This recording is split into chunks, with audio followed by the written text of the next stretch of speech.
Welcome back, class. Last session, we learned how to classify quadrilaterals using definition. Today, we're going one step further. Instead of asking, what shape is this, we'll ask, what can this shape tell us? Think about what we've learned about a parallelogram. What was their defining property? A parallelogram has two pairs of opposite sides parallel. So in this case, AB or line segment AB is parallel to line segment CD. Line segment AD is parallel to line segment BC. So today, we're going to discover that parallel sides give us additional information about angles and sides. And by the end of the session, um, you can use opposite angles are congruent.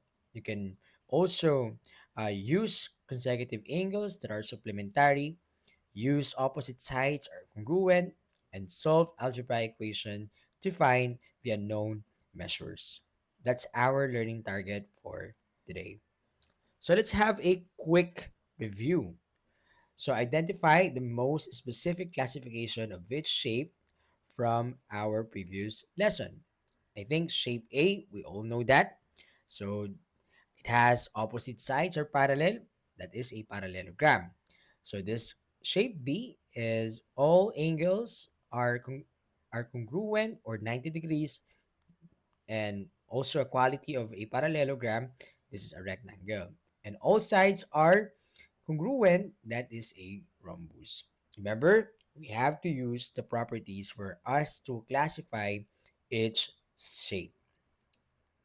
Now, let's focus on one shape. So we focus on the parallelogram. What do we already know about parallelogram? In the parallelogram AB parallel to CD, AD is parallel to BC, we can draw that this we can draw the parallelogram like this. So ngayon, alam natin na ang opposite sides ng parallelogram ay parallel.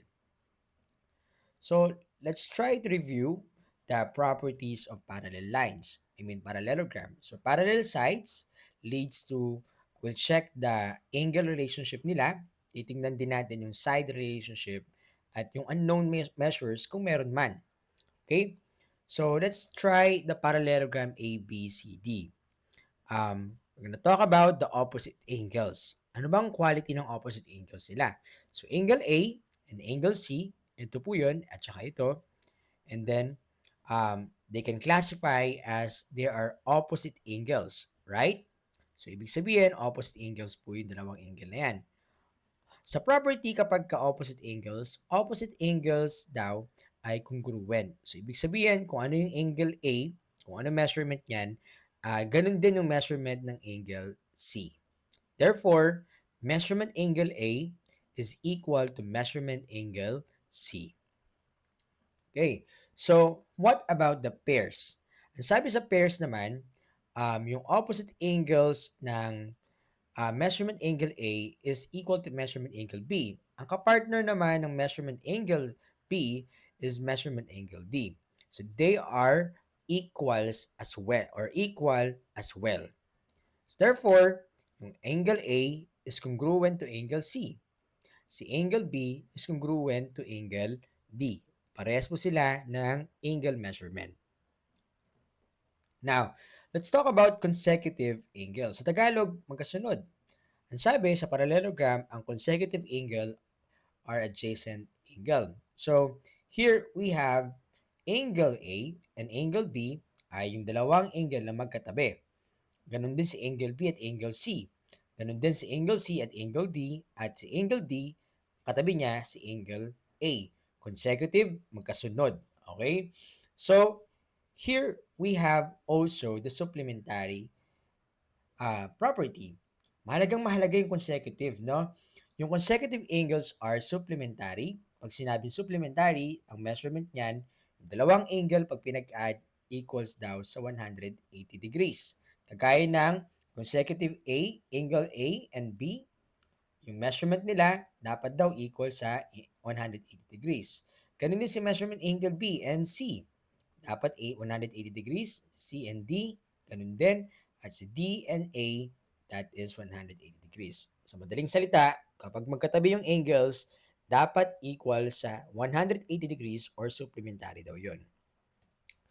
So, let's summarize the two angle properties before we solve anything. So, kapag opposite, they are equal. Kapag ka naman consecutive or magkatabi, they are equal to 180 degrees. Okay? So, pakitandaan po yung angle properties na yan. Sa mga susunod na problem, magagamit po natin yan. So, what about the opposite sides? Opposite sides, we have AB. Ang opposite side niya is CD or line segment CD. Ganun din si AD or DA. Ang opposite side niya is BC. Ang sabi, kapag opposite sides, they are congruent or equal as well. Therefore, AB is equal to CD.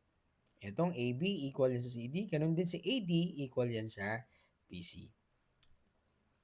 So, let's have this parallelogram.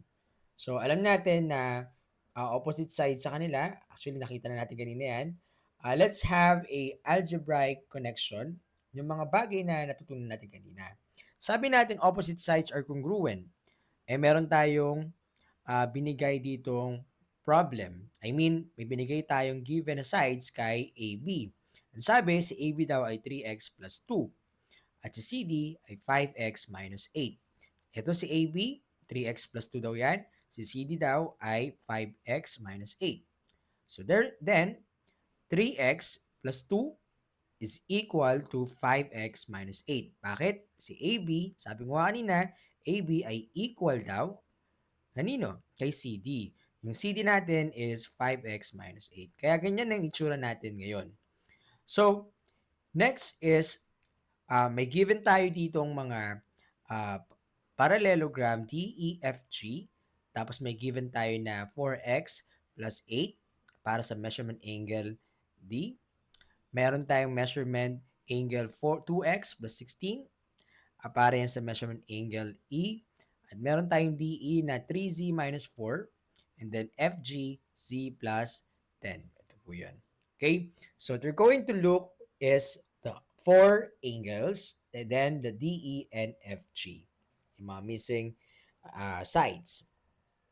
So, angles natin. Ang given is measurement angle D for x plus 8. Ito yon. Okay? Ang measurement angle E naman natin is 2x plus 16. Ito po yung 2x plus 16. Magkatabi sila, di ba? Consecutive. So, D and E are consecutive angles. Therefore, measurement angle D, this measurement 4x plus 8 is plus 2x plus 16 is equal dapat yan kay 180 degrees. Ngayon, isolve natin. Yung 4x plus 8 plus 2x plus 16 equals 180 degrees. Hindi na nagkasya. So, ang gawin natin, add muna natin si 4x and then 2x. That is 6x. 8 plus 16, that is going to be 24. Equals yan sa 180 degrees. So, ilipat natin or by subtracting 24 both sides, we have 6x equals 180 minus 24, that is 156. Dividing both sides by 6, so x, nawala na si 6 dito, equals 156 divided by 6. The answer is 26. Okay? So that's the missing x here. So anong sunod na gagawin? Nahanap mo si x. Ang x natin ay 26. Punta tayo sa measurement angle D. Ang measurement angle D natin ay 4 times x, which is this now. We have 26 na, plus 8. Multiply natin si 4 times 26. That is 104 plus 8, 112 ang ating measurement angle D. Now, dito natin ilalagay yan. So, ito po ay 112. Siyempre, alam na natin to. Mamaya, nasagutan natin. So, measurement angle E naman tayo. Alam natin, ang measurement angle E natin is 2 times x. This time, 26 na siya. Plus 16.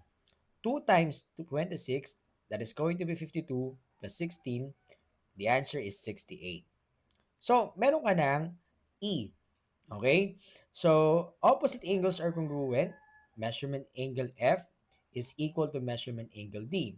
Para makuha mo daw to, parehas lang daw yan yung measurement angle D sa measurement angle F. So, ibig sabihin ito ay 1, 1, sulat. So, this one is 1, 1, 2 as well. So, ganun din si measurement angle G. Equal lang yan sa measurement angle E. Kung 68 yan, dapat 68 din ang measurement angle dito.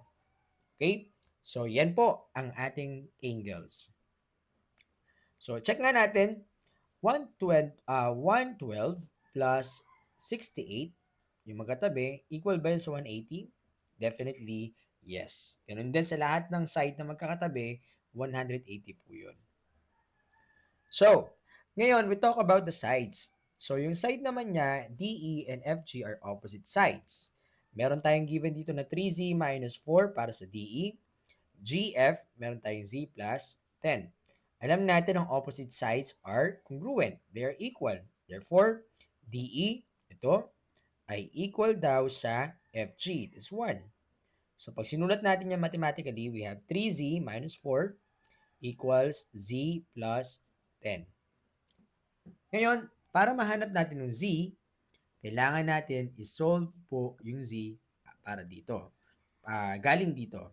So, ngayon, what we're going to do is to just subtract Z both sides para malipat yung Z dito. Add 4 both sides para malipat yung 4 dito. So, magiging 10 plus 4. So, 3Z minus Z equals 2Z. 10 plus 4 is 14. Dividing both sides by 2, 14 divided by 2, that is equal to 7. Okay? So, ang DE natin ngayon, ang DE natin is equal to 3 times 7. Kasi 3x yun, di ba? Ay, 3z yun, di ba? Minus 4. So, ngayon, 3 times 7, that is 21, minus 4, equals yan sa 17. And that is the DE. Itong side na to, nung sinasubstitute natin, nahanap natin Z, nakuha natin ay 17. Paano naman yung isa, yung FG? 7 plus 10. Okay? So, Z plus 10 kasi yun, di ba? 7 plus 10, that is equal to 17. Therefore, 17 cm din po. Ang tanong, equal ba sila? Parehas ba sila? Yes, parehas sila. That's why, tama po yung sagot natin na, na Z, kagaya nito. Okay? So, ang final answer natin, ang angles ay 112, 68, 112, 68. Ang sides natin, 17, 17. And, check lang natin, yung angle D plus angle E, magkatabi sila, 180 degrees, tama. Yung DE is equal to FG. Okay? So, that's it. Ang property leads to equation. Ang angle natin dapat from consecutive to supplementary. Ito po yun, no? Dapat consecutive supplementary, pinag-add po sila, dapat equal sa 180 degrees. Yung opposite naman, para masabing congruent sila, yan, dapat opposite din yung sides or your angles pala nila. Okay? So, sides naman. Yung opposite sides, they are congruent. Okay? So, if AB is equal to 3x minus 4, CD is equal to x plus 8, syempre, para maisulat natin yan, yung 3x minus 4, yung AB equals yan sa x plus 8. Then solve for x kapag pinapahanap na. Now, 3-step strategy before solving. Dapat kailangan mo ma-identify yung relationship. Pangalawa, kailangan masulat mo yung property. Then set up mo ng equation after that, solve, tapos check mo palagi. So, now you work with your skills. Okay, let's try this. I believe you can write your answer in your notebook para ma-practice po natin to. The first one is angles. May given angle na 75 dito. Find angle B, C, D. Okay? So, here, given the parallelogram ABC, these are the things na kailangan po ninyong mahanap. Okay? Next, another one is sides. Given the parallelogram WXYZ, WX is 2x plus 3, WZ is x plus 9. Since WX and YZ are opposite, so they are equal. So 2x plus 3 equals x plus 9. So what you're going to do is to solve for x, then find yung WX and YZ. So, yan. You can check your work here kung pares tayo. Today, 3 key properties natin. Opposite angles are congruent. Tandaan nyo yon. Consecutive angles are supplementary. 180 degrees. Opposite sides are congruent. So yung solving process lang natin, huwag mo siyang basta-bastang i-calculate lang, di ba? So you have to identify ano bang property. Ano ba? Paano ba isulat yung relation? Set up the equation, solve, check, and conclude. Okay? So, as our exit ticket, you'll apply the same thinking independently. So, this time, different problems po. Take time to write your answer sa exit ticket.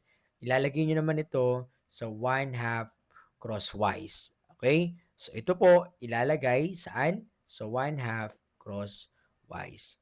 So, final key takeaway. A parallelogram give us clue. Opposite angles are congruent. Consecutive angles are supplementary. Opposite sides are congruent. From property to equation to solution. Okay? And that's it. This is our topic for today. See you in our classroom.